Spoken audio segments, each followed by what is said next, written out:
Hello there, everybody, and welcome back to the Greyscalegorilla podcast. Today, it's just me and Chad. What's going on, Chad? Hey, not much. How's it going? Not much. What are you talking about? It's been insane this last Oh, two wait, weeks. yeah. That's just like my go-to response, I think. Yeah, Yeah, a lot is going on. yes, A lot. too much is going on, but things are good. I'm super excited. Can we announce launch day now because of Absolutely. literally where it is? Mhm. Okay, we are launching Signal beats per minute, Signal 1.5 technically. Mhm. We are launching it tomorrow. So actually, tomorrow being Tuesday, depending on when you're listening to this. So Tuesday, June 27th, to be yes, exact. I am super excited. 2000. I've been recording tutorials. We've been prepping imagery. We got a cool little spot we're putting together. And I have been obsessively using Signal, specifically BPM, for the last 2 weeks, just creating things and having fun and honestly trying to break it. And the one time I was able to break it, we went and fixed it. So like I'm super happy and excited about this version of Signal. It started out as something very tiny. It's gotten pretty big. So I think it's a huge update. And honestly, it's a huge update that I can't believe we are putting out as a free update. Yeah, Thinking about it. In that is, retrospect, we've lost our minds. We're like yes. Crazy Eddie down at the car lot. We've seriously lost our minds. It's a fantastic update. I think it's probably, I don't know, it's one of my most used GSG plugins for sure. And then this beats per minute thing, like I don't do a lot of music, and if you're one of those people like me, maybe you don't do a lot of VJ music stuff, and you're wondering like why would I find that useful? It's actually really useful even if you're not doing music, because it allows you to create really complex animation patterns, whether or not you're using them to a track or not. And being able to see it in the sequencer that you guys made, it's really intuitive to kind of create these really complex loops and these little complex animations, which I love. Yeah, so I'm super excited that we're going to be able to get this out in front of people. We'll probably be doing some live streams tomorrow, showing off all the features and some of our favorite things to do with it. And yeah, I can't get enough of this update. It's super cool. It's so And fun. and let's see what else is going on. Let's Oh, we see. also got you should mention all the awesome artists that contributed um, really awesome animations for us too. Yeah, no, yeah, we've got hopefully some scene files we're going to be giving out a little bit more down the road, and like yeah, we've had a bunch of amazing beta testers like super rocking it, finding the bugs, giving suggestions. We added tons of features based on feedback that they were giving, and they went and created a bunch of animation and even some music that we might be able to give away. So Yeah. super excited for that. So keep your eye out for that. Keep an eye out for your email for the Signal update if you already own the older version of Signal. And if even if you're super excited, you're listening to this, go pick up Signal today, and you'll get your email tomorrow on the new version. There you go. That's a good way to start a Tuesday. Yeah, dude. And then let's see what else. We should probably mention that we're thinking about doing some more interview-based podcasts. So there might be a little bit of a shift in tone in the podcast where we can start inviting more industry leaders and people that we are inspired by and who have really good information, and start picking their brains and seeing what they're all about. Yeah, that's exciting. There's quite a few people that I hope I can pester enough to get them on the show. Yes, we've already got a long list we are compiling of people we would like to talk to.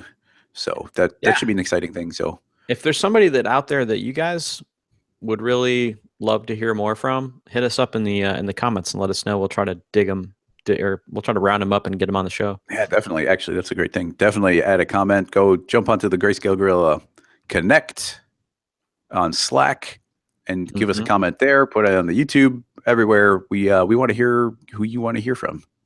And let's see what else is going on. You've got you were talking a little bit about some rendering stuff. Yeah, I am super stoked with how the Redshift alpha is going, and have been doing a lot of really fun renders, preparing for a new HDRI expansion pack that's going to be coming out. I can't even put a date to it, soon. And so, yeah, I've been playing around with the new version, and it's pretty rad. I got to say, if you're looking at GPU rendering, or you're not really sure what you want to do in that space, check out Redshift. I'm pretty sure the alpha is still open. If you go to their forum and you make an account, I think it'll allow you to send an email to request to get on the alpha. I highly recommend it. It's people were asking me, well, what do you like about it better than, let's say, Arnold or Octane? And it's hard to describe because Octane has its own problems and its own benefits, really. But for me, it's got more problems than benefits, so I don't really use it as much. And Arnold is amazing features, like really awesome features, like do anything, create any sort of material you want, but you're still kind of tied down to the CPU speed, and it can be a little bit slow sometimes if you don't have a bunch of CPUs or you don't want to, let's say you're doing a print resolution type job.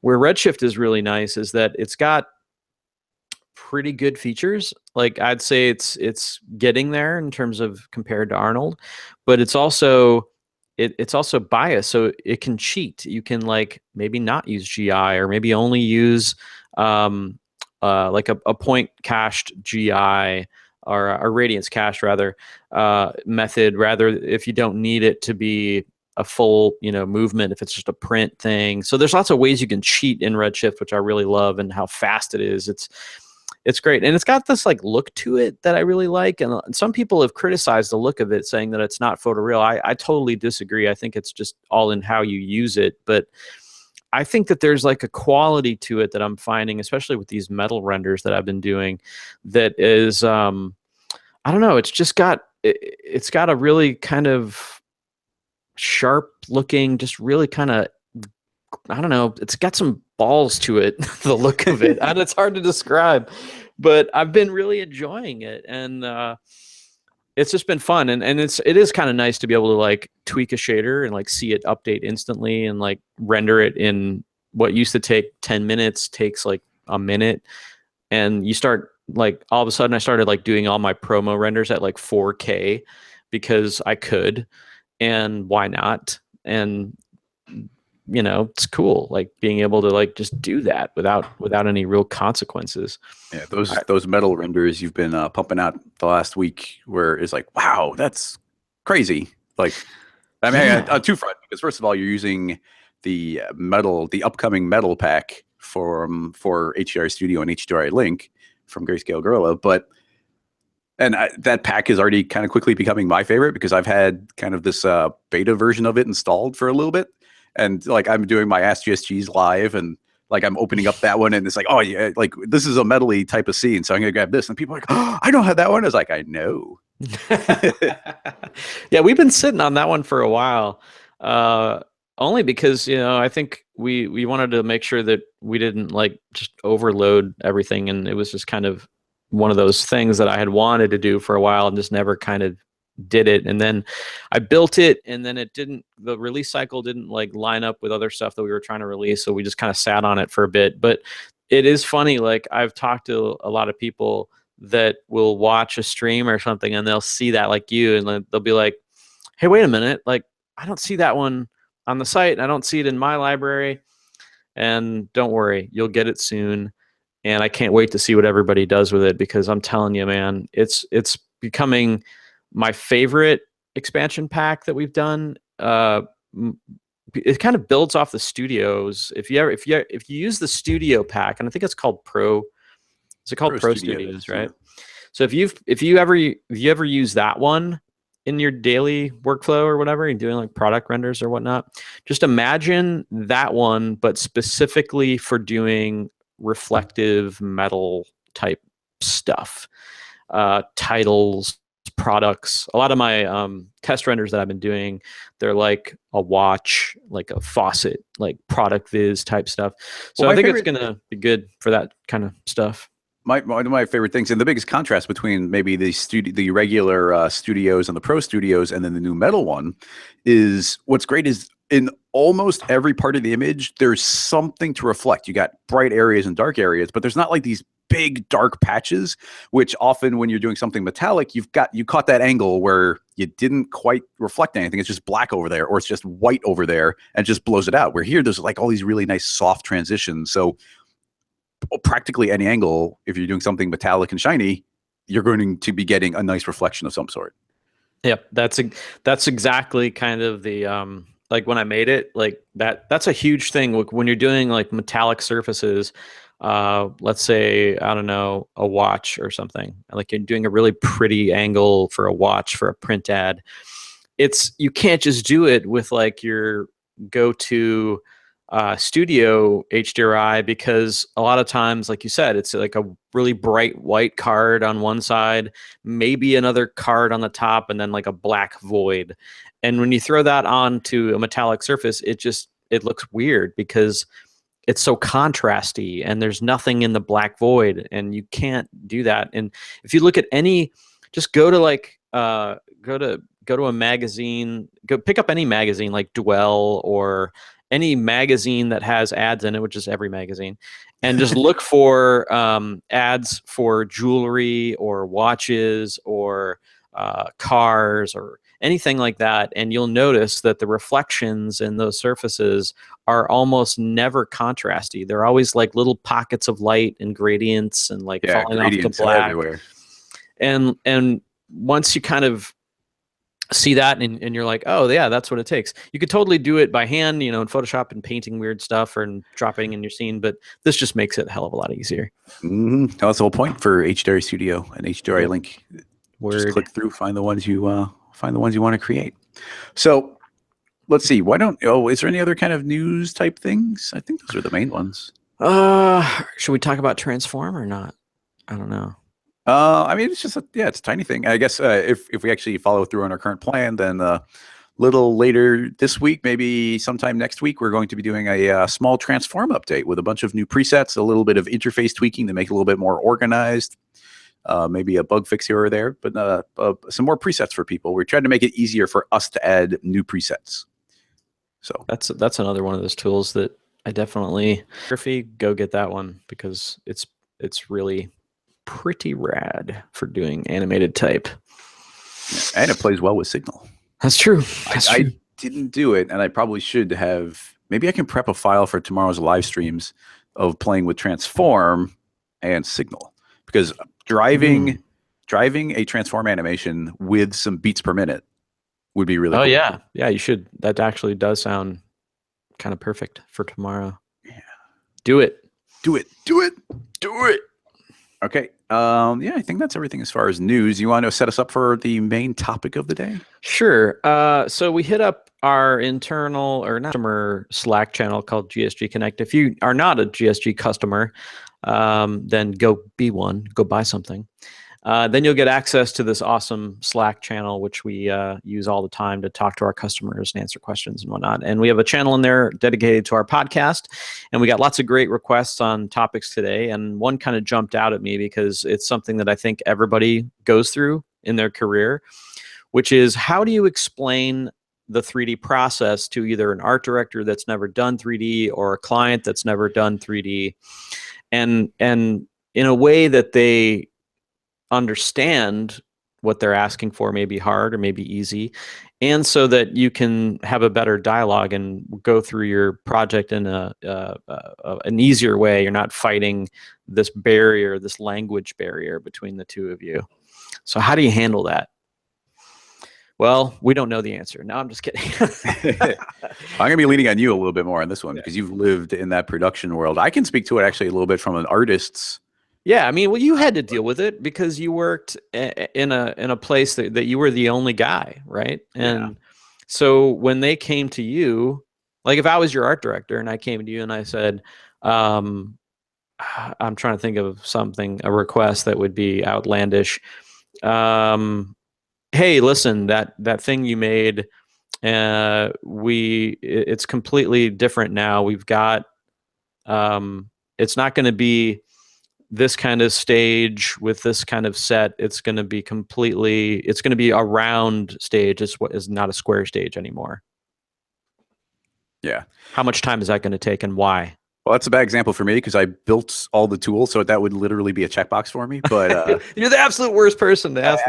Worst to ask for that. But yeah, it was what was interesting in my job in my former life before I was doing Greyscalegorilla stuff was I was doing production renders for doing previs for like corporate scenic events. So like the way I always describe it the short way is like picture like the American Idol stage, kind of like the lights and the stage and the curtain and the decorations up on the stage. We didn't do that one specifically, but we did that type of stuff all the time for like Pepsi or for Gatorade or like, and a lot of it was for like all the executives were going to be flying in and they wanted this big production. And there's a lot of variation in it. We also did like trade show booths, but I was only at the company for like 6 months, less than a year, when the creative director, essentially, like the art director of the very small art department, quit. And he didn't get replaced. So what happened is that all the different project managers in this company, because the company itself did all the they did the welding and the carpentry and shipping it, like it was like a warehouse and a shop that would build these things. So the art department, which included like everybody doing CAD and art and graphics, it was like 4 people. But then the 50 other people were all using saws and welding and whatnot. But I had like 6 or 7 different project managers that started coming to me directly for the renders. So there's nobody kind of telling, like doing the interpretation. So they would come at me with exactly what the client was saying, and I'd have to interpret what they said and then give them back renders. You had no interpreter, which is there's no interpreter whatsoever. What a producer does, sort of. Now, I guess like luckily, like I'm not an artsy fartsy kind of guy, and most of the producers were not either. So there was never, and this is actually a big question I'm going to have for you that we can maybe dovetail into a little bit later, but like a lot of that weird terminology of like, oh, make it sexier or make it more like the words that don't specifically mean something. It doesn't translate into, it's such an abstract concept, but we can get into that. But the point being is like, you do have people who come in and they just don't understand what they're looking at. I guess this goes with almost any kind of somewhat technical field, is you could so easily say a sentence that's like, oh, no problem, I can whip that out in 5 minutes. Or you change one word in that sentence, it's just as easy to say, and you're like, that's going to take a week. That's going to take a month. Like, are you crazy? This is insane. Like, how are we going to be able to produce that kind of thing? Yeah, a lot of times they don't even know. It's just there's no education with the clients or even some inexperienced art directors. So they don't know what they're asking for. They don't know if it's hard. They don't know if it's easy. They don't know the terminology. So yeah, I mean, one tweak of a word can go from, oh yeah, that'll take me 10 minutes to, oh my God, are you crazy? This is never going to happen. And if you don't know how to steer the client or the art director through that situation, or the producer doesn't know how to kind of shepherd them, then it can make everybody miserable, just because you've got a team that thinks the client has got these wild expectations that will never happen, when in reality, what they really wanted was probably something really simple. Yes. But because nobody knew how to make that interpretation, they just take it at face value. Yeah, you're talking past each other where they're right. Yeah, the worst kind of feedback to get from a client is too prescriptive. It's when a client says, can this move over here a little bit and this move over there and maybe this is here, that is a red flag to me. It's when you want to have a conversation with your producer and try to figure out a way to get your client to give you feedback that actually matters. Like, well, okay, well, why do you want to move that? Like, what are you not getting from this? Mm-hmm. If you can get them to say, oh, I think it's boring, or I think it's not exciting enough, yeah, or lacking energy, or yeah, like those are the kinds of notes that you want to get, because then you can go back as an artist and figure out, okay, cool. So they think it's not an energetic enough at this part. Okay, then that's up to me as the artist to interpret what energy means in this piece. And is that a faster edit? Is it more camera moves? Is it faster animation? Is it music? Is it sound? Those are the decisions that you, the creative person, should be making, not them. So that's the kind of stuff that I try to like if you were my client, I would be like, okay, so what are you liking? What are you not liking? Well, can you move this over here? I would try to ask you, like, well, what is it that's lacking for you? Like, what do you wish it were doing, or what do you wish you were feeling or getting from that? And then try to get them to explain it in that way. But most of the time, I've noticed, at least, when you think it's some crazy request that's like going to blow up your timeline, if you can just kind of get to the heart of what the issue is, it's a lot of times not as bad as you think. Interesting. That's not. That's something that would have been useful to me back when I was doing that type of work, because I never thought about it in that way, and that would have been very helpful. For me, what often happened was a client wouldn't know what they want until they saw what they didn't want. Mm-hmm. So it was often a case of like, okay, we're going to slap their logo on this previous setup, change it to their colors and send it to them. And now they can be like, oh, okay. Now I definitely know that I want something with some height and get rid of this and change that. So that was always pretty helpful, is like quickly give them something. And then they're like, oh, okay, now I know what we're talking about. And every once in a while they're like, whoa, that's crazy. I love it. Like, so you never know. Yeah, But that's a really what you did there. That's kind of like what in the motion design like commercial world, what we would do with like a board. Like we might send over. They might say, okay, we're going to pitch you guys on this job. Okay, cool. We'll send you over a deck, and that deck might have our take on what the project might be, and it'll have a ton of like reference collages of what we think the tone and look and feel of the piece would be. And that's kind of like what you did. And that at least it will set expectations, and also kind of be a kind of a litmus test as to know like where their heads are at. Like, is this too much? Is this too little? Do they like this? Do they not like that? And that gets honed down even further when you start doing boards and submitting stuff to the client for, to win the job. yeah. It's hard. I wonder to what degree the creative director or the artist, whoever's dealing with this person who doesn't understand, like, if you think about it differently, a lot of the blame can maybe even go onto that person, onto like that producer or onto that artist. And this is where I would even kind of blame myself in some of the stuff, that the client is coming to you because you're the one who knows how to do this kind of thing.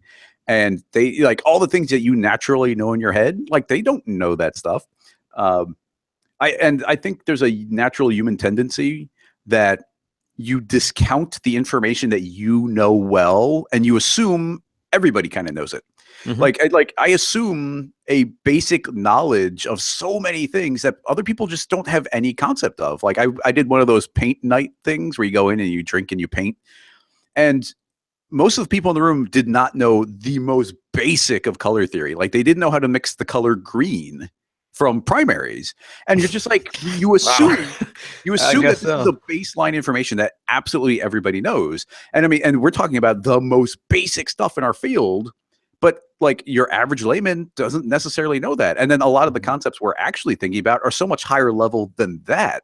And so us making the assumption of like, wait, how do they not know what they want? Like, well, maybe in a lot of ways, maybe they shouldn't.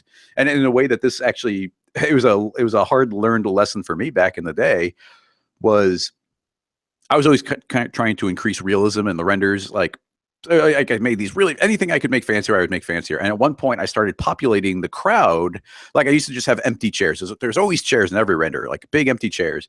And I started populating them with 3D models of people. Like, so there's like full colored people, but they were low poly because, I need to fill up potentially thousands of chairs. And the clients started coming back with like, oh, like, okay, we love the stuff. Can you make it maybe a little bit more, add a little bit more red in there, but can you add more women into the audience? Or can you make it look like they're more excited? Or can you do this? And it started turning into this nightmare of like micromanaging the crowd. And at one point I was just doing something, and like, I'm not, like I said, I'm not super artistic. And at one point I went and I took all the 3D models of all the peoples in the chairs, and I deleted out the color channel, and I just put a specular highlight. So it was a black silhouette of a person with a little highlight on the top of their head. And I never, ever got another request to like tweak the crowd. Yeah. I abstracted the crowd. It didn't call attention to itself. And now they filled it in with their imagination. But when I gave them something very specific, they were like, nope, tweak it. Nope, not this. No, wait, make it more excited. Can you put some people walking up and down the aisles? It's like, nope, just abstract it a little bit. And they're like, I get it. I can fill in my imagination. I don't need to worry about it any further. And man, did that like concept, it blew my mind. Like when I kind of looked back on it and thought about it, I was like, oh my God, like if I abstract it, it's less work for me, and they are happier. That's awesome. Yeah, you basically learned the lesson of less is more. Yeah. That's the lesson on that, and that's a lesson that is really really hard to learn, especially as you learn how to do more things and you want to do more in your work and put more in your work. You got to fight that urge, because sometimes less is more, and you have to be able to. And being an editor, being able to edit your own work, and I don't mean just like editing footage. I mean like edit your work, meaning, oh, I don't need this piece, I don't need that, this works, that doesn't work, and kind of objectively look at your own work before you present it to your client and be able to put yourself in their shoes. I think is a really important skill to learn, because once you do that and you're able to make those kinds of decisions and say, you know what, this is distracting them and it's distracting me because I've got 30 men and 20 women, and the men are all wearing blue and the women are all wearing red. You know what? I don't need that. I just need silhouettes. I just need to make it feel like there's people there. So if like that type of instinctual, like, let me just pare this down and make it not the focus point of the piece, you're going to being able to do that for yourself as you go further and further in your career, to all those people out there, is you're only going to get better at it, and you're only going to become a better artist, because now you I'd always tell this to my guys that work for me.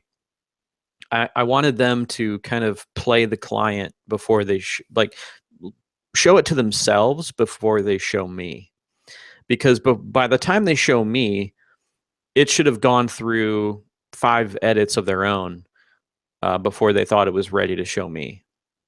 And so if I ever went to somebody's desk and I saw some really blatant shit that was like wrong or like could have been better, I would be like, is this real? Is this what you consider to be ready? Is this what you think is good?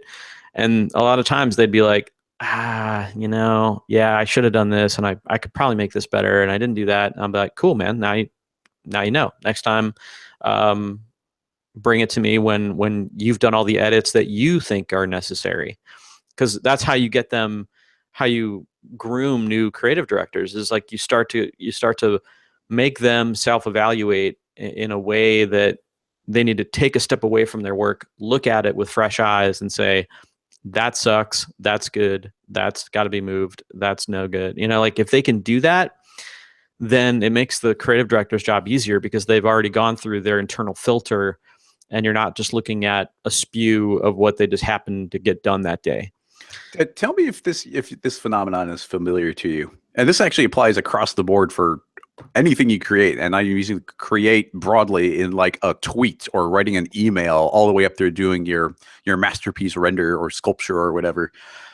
When you write an email, the instant you hit send, your eyeball will instantly see a typo or something you missaid or something you spelled wrong, where it's like the instant that's almost like a forced mechanical moment where your brain is suddenly like, oh, that's been sent now. Wait, how are they going to view it? Where you've been forced to, it's a mechanical way where, yeah, you've been put into their shoes and they can see it through those eyes. Because when you're working on something, you can get like, I don't know what the right word would be, but almost like a creative blindness where you're like, oh, this is cool, this is working, I'm doing this. And then you look at it the next day, or you look at it a week later, you're like, ooh, like, the thing I thought was the greatest thing I've ever made is not at all.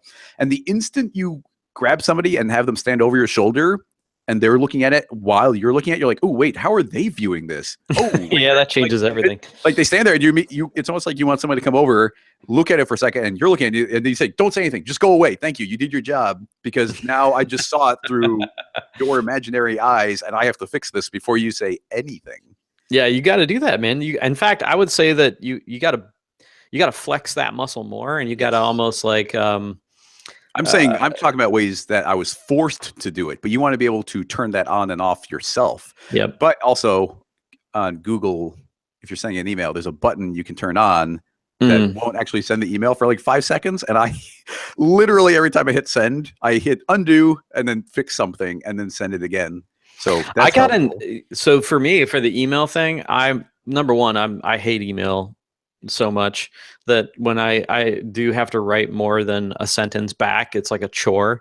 And I use Inbox because it has the auto respond feature. Do you ever use that before? No. So Google Inbox has this feature where it'll start to learn how you typically respond to things, and it'll give you three options. Like if you were to email me today, like, "Hey, what are you doing later? Do you want to go to lunch?" It would give me three responses: yes, no, maybe next week.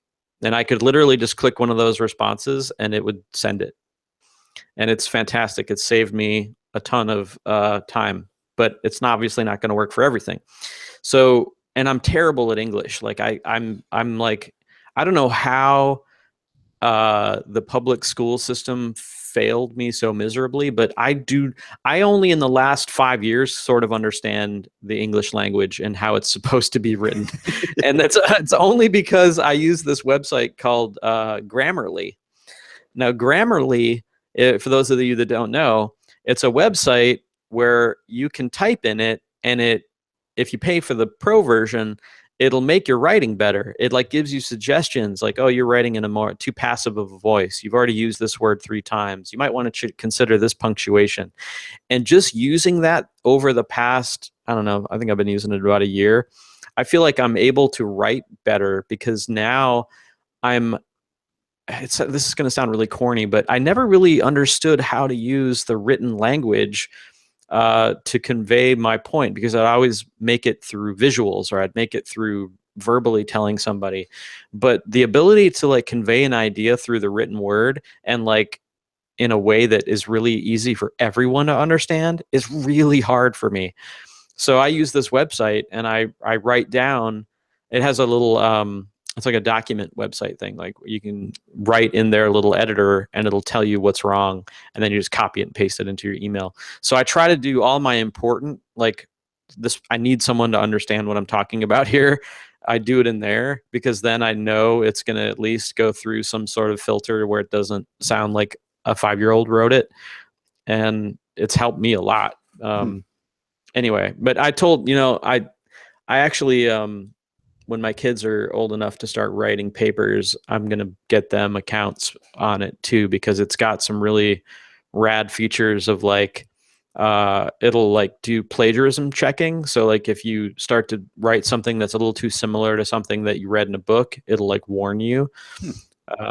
It's pretty interesting. Anyway, the written word, man, when it comes down to conversing with clients though, like that's really important to be able to make your point and have them understand what you're saying in an email. As much as I hate email, those are still important ways of communicating with people. I'm amazed at how much email has gone away thanks to stuff like Slack. Mm-hmm. Like instead of all these emails piling up, it's very instant. It's almost like like everybody's got their cell phones, but it's almost like people stopped calling each other and they started texting tons of information. Like if you're gonna do a phone call, you're gonna do a real phone call. But if it's a quick little thing, send a text, to the point where it's like rude to call somebody for a minor thing. If you're gonna check at what time you guys are meeting up, you do not call. You send a text. And I like that social transition of like, why are you wasting both of our time? Why didn't you send a text? That's really hard. Like it's hard for like yeah, you're absolutely right. The people that don't seem to kind of understand that are my parents. Like I would like, why don't you ever answer the phone? Why don't you ever answer the phone? We can't get you on the phone. It's like, just text me. Like I'm doing a million things. I don't have time to like talk for 25, 30 minutes. But if you text me, I'll get back to you right away. But that is a generational thing, like they would never, they just don't think about it that way. They still think, oh, I need to find out what time we need to meet for dinner. Let me call them. Which is great. Yeah. Sometimes, but then it takes 5 minutes of them saying goodbye for the real goodbye to actually happen. You're like, I need to do something. So we've become so time obsessed that, yeah, it's weird, right? Because we used to do a lot more phone calls. We used to just, I remember, like, I mean, think about back before cell phones. How the hell did any of us even make plans to get together? Like calling house phones, man. Yeah, you just like hope they answer and be like, "Oh, what are you doing? You want to go go see a show?" We made it work somehow. I know, right? It's definitely a lot easier now. That's for sure. So maybe we should pull this back to the topic specifically a little bit more. Yeah, I mean, got a little off track. That's okay. It happens. What is the topic specifically again? You already forgot the topic? Yeah, we were so off track. I'm lost on what the Well, original like was. dealing with how do you deal with clients or coworkers that don't understand the 3D process, and sometimes they'll ask for things or have demands or just not know what they're asking for, and if it's hard or easy. And I have a story that I'll share that might help people in this regard. I was at DK, and we were trying to convince a client to go fully CG on a specific project that they were bringing to us that they thought might have been like a live action hybrid 3D live action. And this was a direct to, oh no, I take that back. This was through an agency, but it was an agency that did very little CG and a client that has never done CG. So we knew right away that we were going to have to educate both the agency and the client about what 3D is and how it works. So our producer really stressed this, and so he encouraged us to make a presentation, like a slideshow presentation about the process of 3D and what it is, and case study a previous job in its entire stages of development. And then we invited the client to our office, where the agency and the client came in, and we all sat at a big conference table.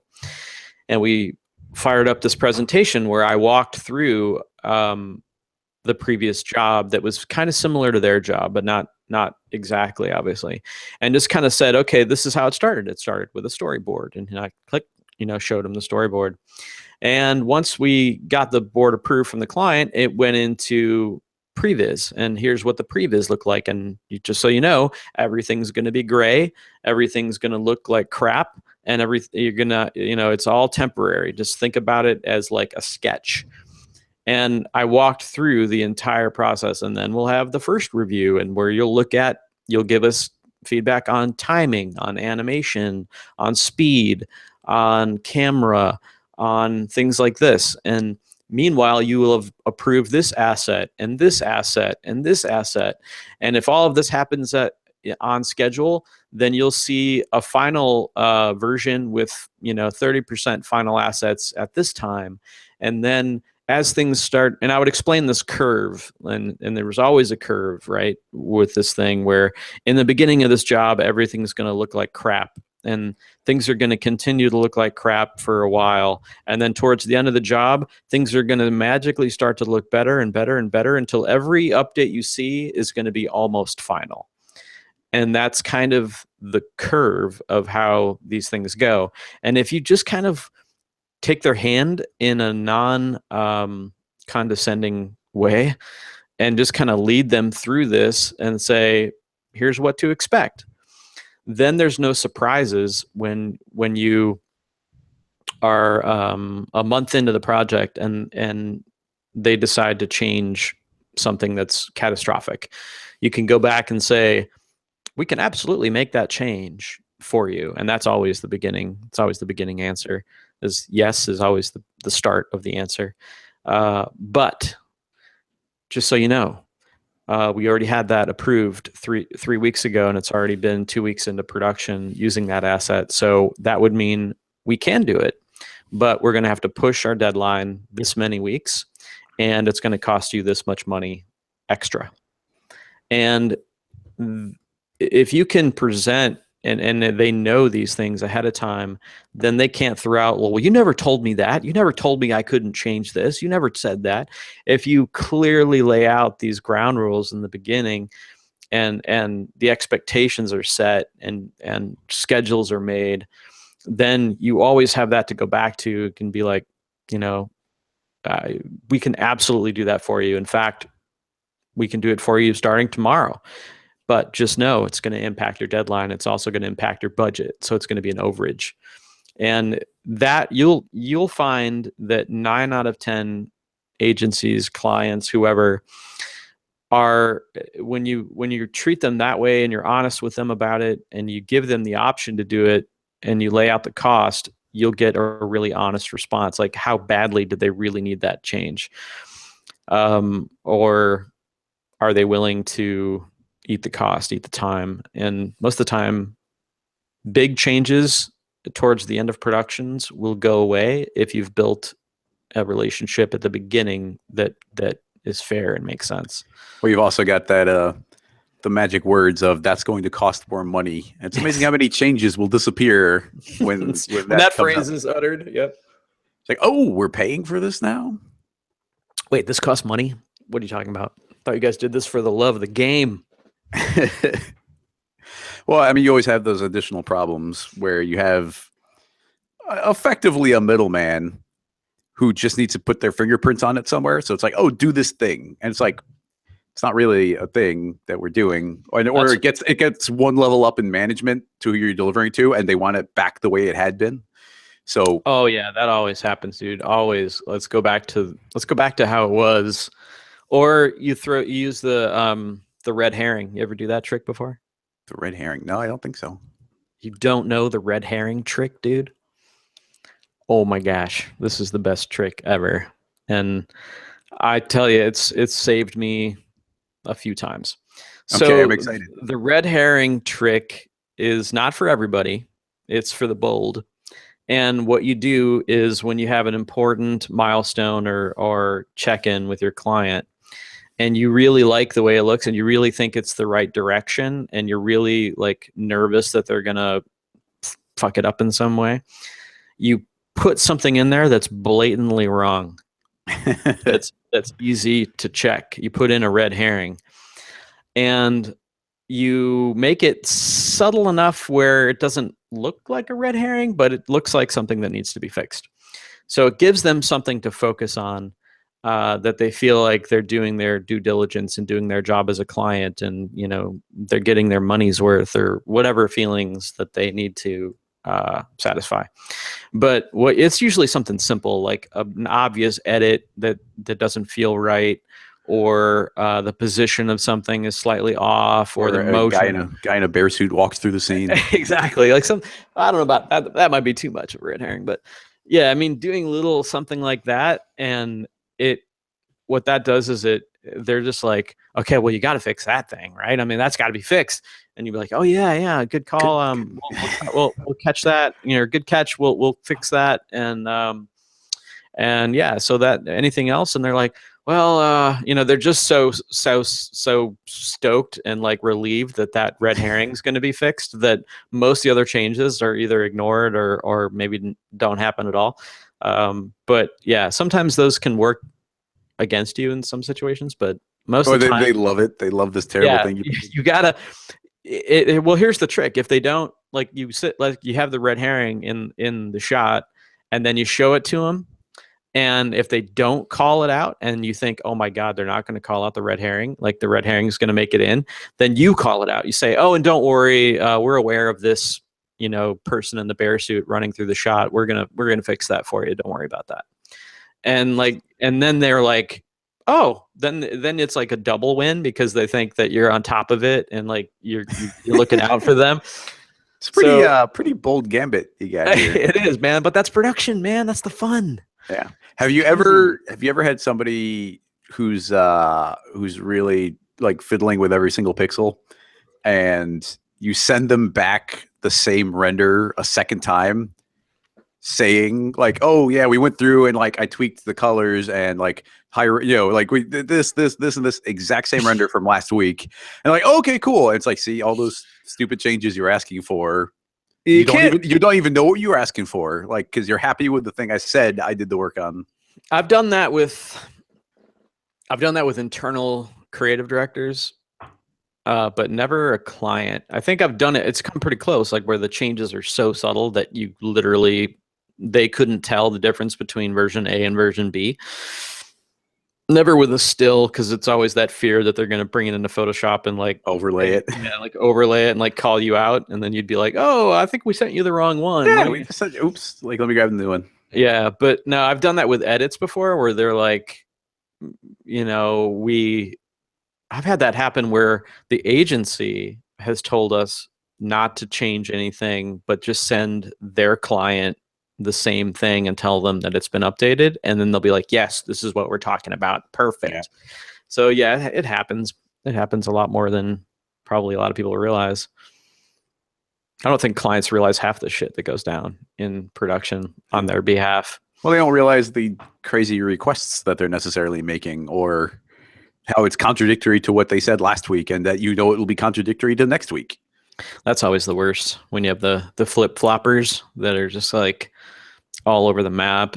Actually, the worst kind of clients are like I gotta prove myself to my superior, either at an agency or at a direct client. Like somebody who's trying to climb the ladder, those are the worst clients, because they're only out to serve their own ladder climbing ego, or whatever it is, their goals. They're not out to make the best piece possible or serve the client, or, push this product or agenda or whatever forward.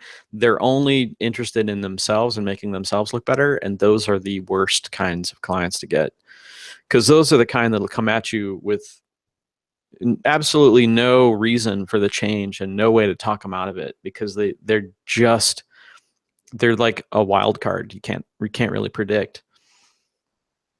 They suck.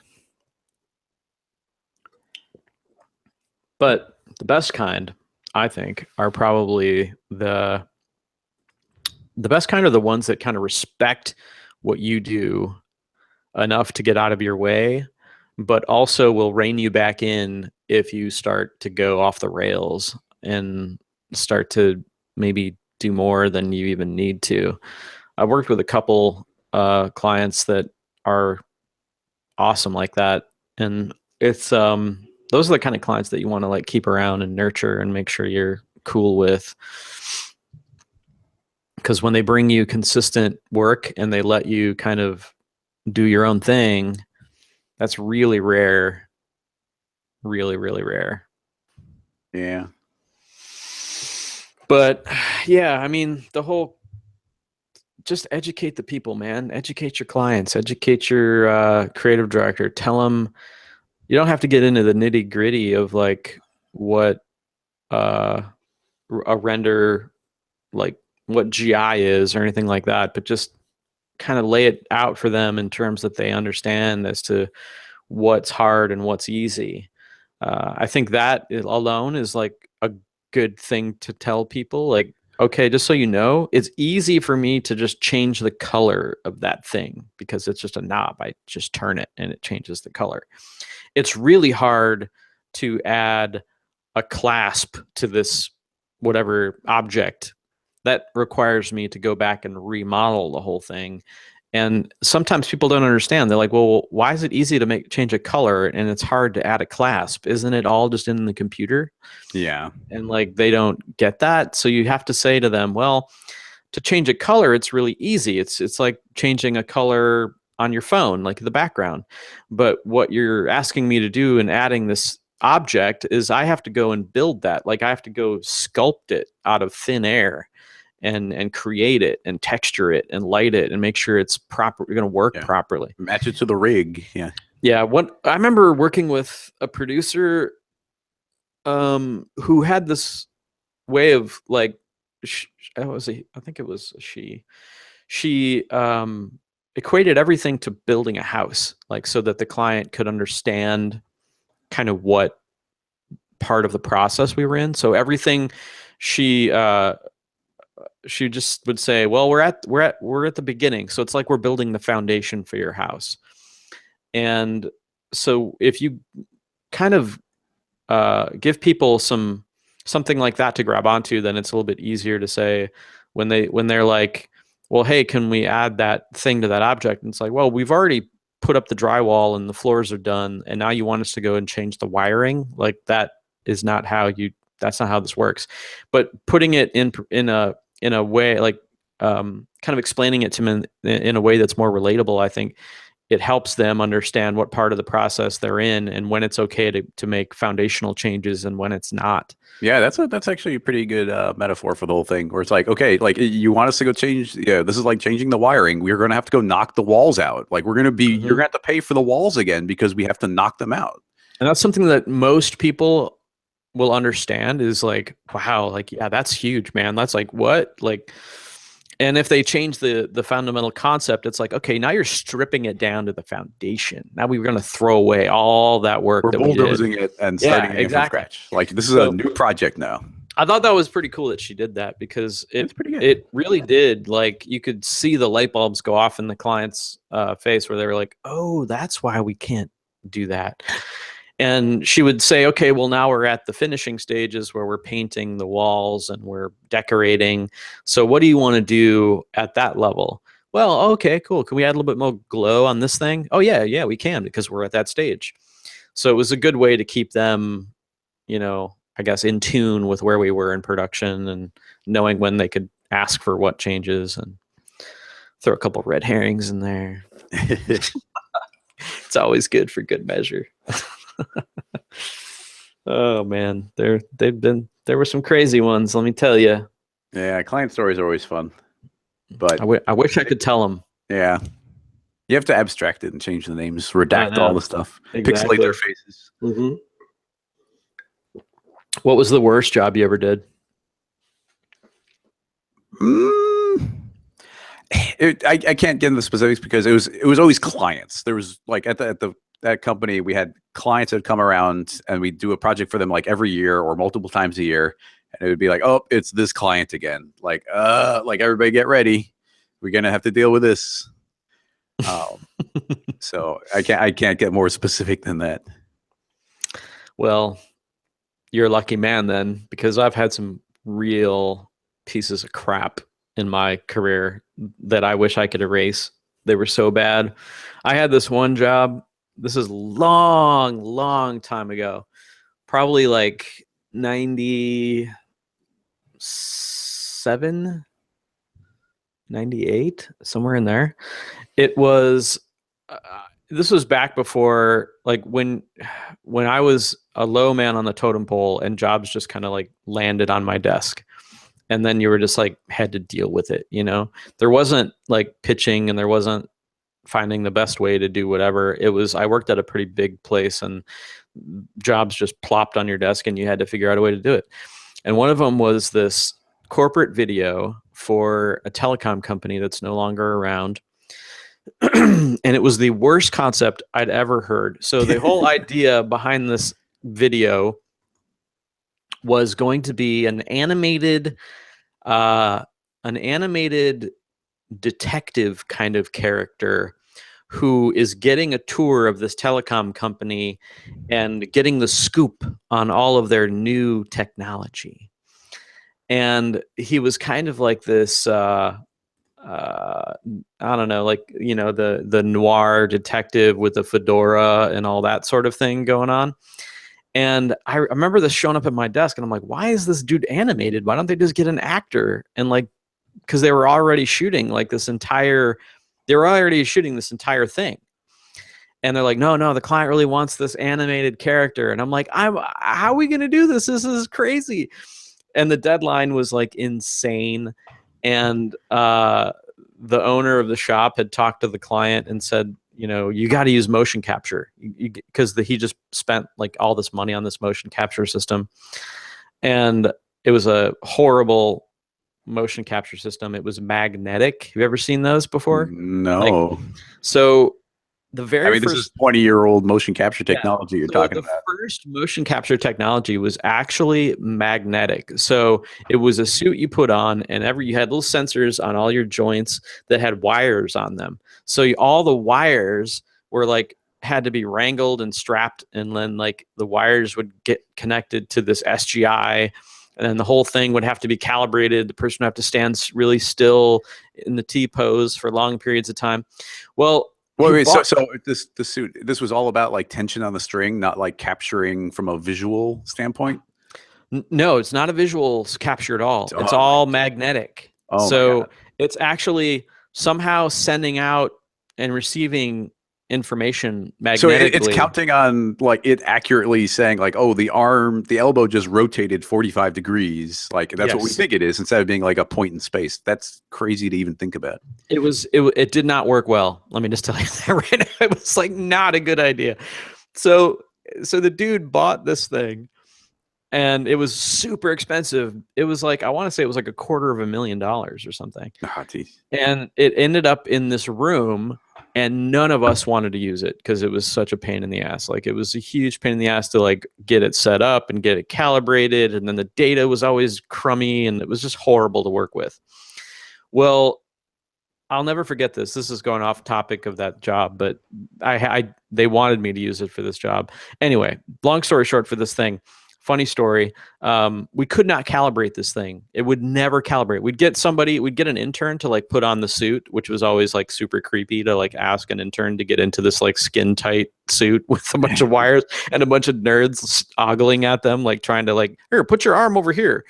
And so, it would never calibrate right. Like, get them all set up in the suit. Then the arm would like just go wonked out, like to start flipping around. And we would just like throw our hands up and be like, this is God damn it. This thing sucks. I hate this thing. And it wasn't until like 5 years later that he decided to sell it or something like that. And so somebody came in to look at it, and they were like, wait, they looked at the system in the room, and it was right across the hall from us. And they looked at it and they're like, well, you guys don't use this thing in here, do you? And we were like, yeah. And he's like, why the hell do you do that? And we're like, what do you mean? He's like, this is a magnetic system. That wall right there, that's an elevator shaft. It's completely made of metal. Like, you know what? It's like, you can't use this in here. I'm like, are you kidding me? We've been like killing ourselves for 3 years trying to get this system to work. And the entire time, it was just because it was in this room that was next to this elevator shaft. Oh my God, dude. That was the worst. Anyway, so that job ends up being like a horrible, horrible mess. And one of the worst things I've ever worked on in my entire career. This character, we didn't have time to like do articulated like mouths at that point. So they were like decaled stickers that would like, do basic phonemes. Yeah. And I did a lot of tricks where the character would be like reading a newspaper, so it would be like in front of his mouth, so he didn't have to do the lip sync. Oh my God, yeah, that was so bad, dude, so bad. Oh, it was funny though. I should try to dig that up. Actually, no, I won't. I don't ever want to see that thing ever again. But that's what happens, man. Yeah. I mean, luckily I got to do a lot of my work was within a very specific box. So the stuff didn't get too crazy. And some of the crazy stuff was some of the more fun stuff, but we didn't have to deal with that. Like, there's one point where there's like this giant 3D model of this crazy tree that we had to make. So they brought in this real life model and we actually 3D scanned it. And that was like a super unique thing for us to do at that company. And like, I get this giant data cloud and it's just like useless. So it's like I modeled a new thing on top of it. Like, don't you love it when you get stuff where they're like, the client's excited and they're like, oh, we got to this asset, man. It's gonna help you out a ton. And then you're like, nah, we're just gonna rebuild it. Yeah, that always happens, dude. They're always like, oh yeah, we got the CAD data. It shouldn't be a problem. You shouldn't have to worry about modeling it. And then you're looking at the CAD data and it's completely unusable. And you're like, no, we're gonna have to retop that, and that's gonna be a week. Or the super, it was like an everyday occurrence of like, oh, you got to send me the graphic for it. Like, it's got to be this resolution. And you're like, whatever, it needs to be 2000 by 2000. And then they send you a 2000 by 2000 image that was a 20 pixel by 20 pixel image stretched out to that size. And you're like, that doesn't count. Yep. I can remember like doing so many products that you'd say, okay, we need the Illustrator file that you use to print this package. And that back and forth between the agency, the design firm that did the package art, your producer, and you was like a 2-week of sending crap back and forth. No, you don't understand. Like, we need the Illustrator file that was used. Vector. You can't put the JPEG. Art.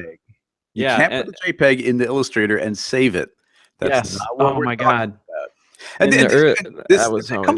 that comes from people who should know better. It's like, okay, who's being lazy over there, or what terrible intern did you get that thought they're going to get away with this? Because you know this isn't acceptable. Yeah, dude, that that was hard for a long time until eventually I started to see less and less and less of that, because I think it became, as Adobe products became more and more widely known, it became less of an issue. People just sort of understood. But man, in the beginning, dude, like, yeah, you'd get some JPEGs, you'd get like some whacked out stuff, and it was always just like pulling hair to get the right stuff from these people. That was always a mess. Have you ever had I remember one time we had to hand our assets over to another studio. This was a long time ago. I won't say the place I was at the time, but we I forgot, we made something, and a studio that was like our rival got the next round, and so the client like asked us to send over our assets, which is now like not a big deal at all. Like, people do it. Oh, you need the asset? Fine, that's cool, I'll send it over. But way back then, like when there wasn't a lot of that going on, there was a lot more like competition. Like, you were really mad that the studio got it and Very whatnot. protective of your Yeah, assets. you were super protective of your assets and like how you set things up. So I remember we used to we used to tessellate them to the point where you couldn't even open them, and then like send them over like that, like just like crazy stupid stuff like that. Or like we a would 10,000 poly model, you turn into like a 10 million poly model. exactly, Here you go. exactly. Here's what we Here were you go. using. Here's what we used. Yep. And if you can't handle it, man, your machines must suck, you know? Or you'd like you'd scale it down so it's like 0.001 millimeter big. And meanwhile, they're like, man, this studio is terrible. They don't know what they're doing at all. That's really probably what they thought, but we thought we were being funny or clever or whatever.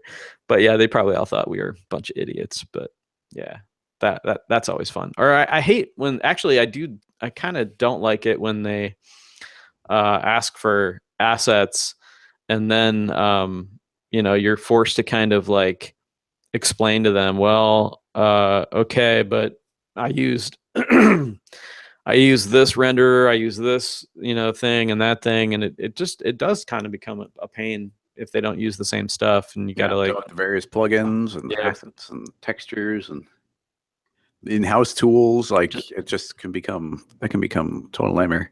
We did have a lot of in-house stuff too at DK that we just couldn't share, that were proprietary stuff that we had built, like scripts and whatnot. Yeah, and then it turns into like you have to somehow like bake this out now for them, and that's like a huge ordeal. It's like, okay, I know you want this asset, but now it's going to take who knows how long on our end to prepare it for you. Yep. Yeah, that. And then do you charge them, or like how does that work? It's like navigating that situation is always hard too. See, I'm noticing though, without Nick here, we're going down this path of all these client horror stories, and there's not like cheerful Nick to be like, oh yeah, but there's all this fun thing. Well, sometimes shit's just real. That's how it is. Well, I'm sure somebody out there probably got. I'm sure there's some. We had some funny stories. We weren't all negative. We had some good positive tips. The red herring tip, it's going to save somebody. I was trying really hard to find, when I went to SIGGRAPH a few years ago, there's this really amazing, like, what is 3D animation video, where it's kind of like in an old-timey explainer video style. I've been trying to find it, and I just cannot find it anywhere. I just don't know the right words to find it. Oh, that would be amazing. I wanted to link to it, but it was really good. And it was almost like, it was very like kind of stentorian, and but it's not like talking down to the client, but it's the kind of thing you should send your client. Where it's like right on the line of like, do you think I'm an idiot? But also like, oh, this is actually really informative. Sure, yeah. Hey, at least then get a receipt that they've like read it, like watched it. I sent you the video. That means you agreed. You are aware. Off topic though. I forgot to ask you, what's the latest with the iPad Pro, man? How are you liking it? Oh, it's pretty great. Actually, I've been using it a bunch. I've been mostly updating my older apps and just getting it working in sync. I have the pen. I haven't opened up a drawing program yet to play with it. It's such a huge improvement over the old one. like I can't even, like, just the speed alone, and the screen is gorgeous, and I got that new camera, and I've been taking all these photos, and based on your recommendation, I've been syncing the photos onto Google Photo, and I've been like reviewing the photos on the iPad, and they just look amazing on there. I've been thoroughly enjoying it. Like the biggest thing for me has been I updated the YouTube app, and the YouTube app on the iPad sucks. I don't know what it is about it. Really? It sucks.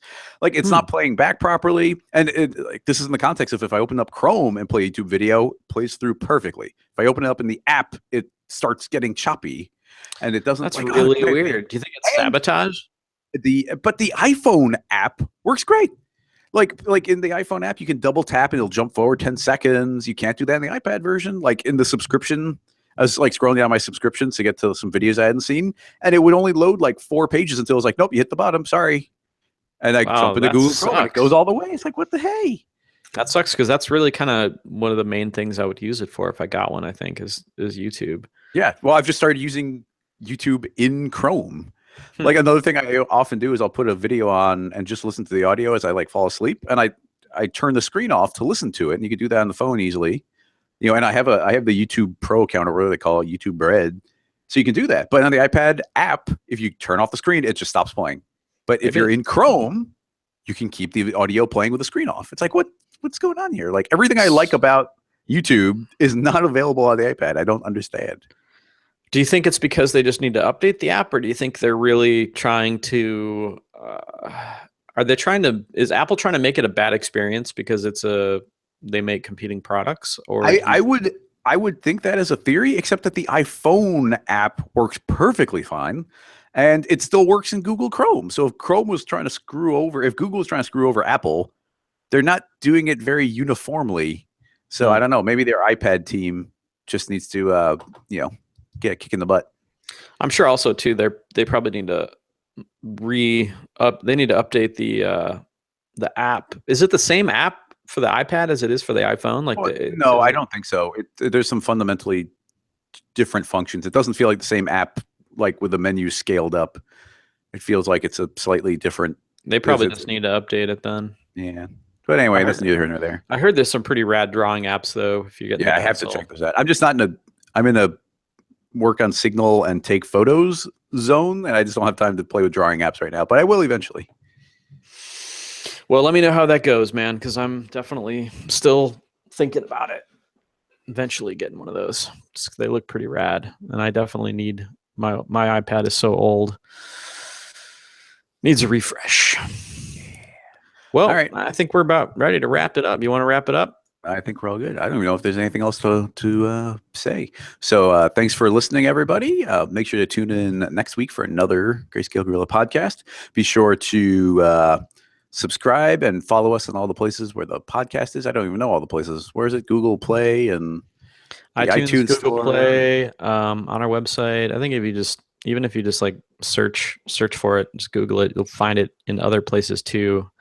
There's not some other place that it popped up, but yeah. All the usual. And definitely YouTube to check out notes. I think there's only one note for today though.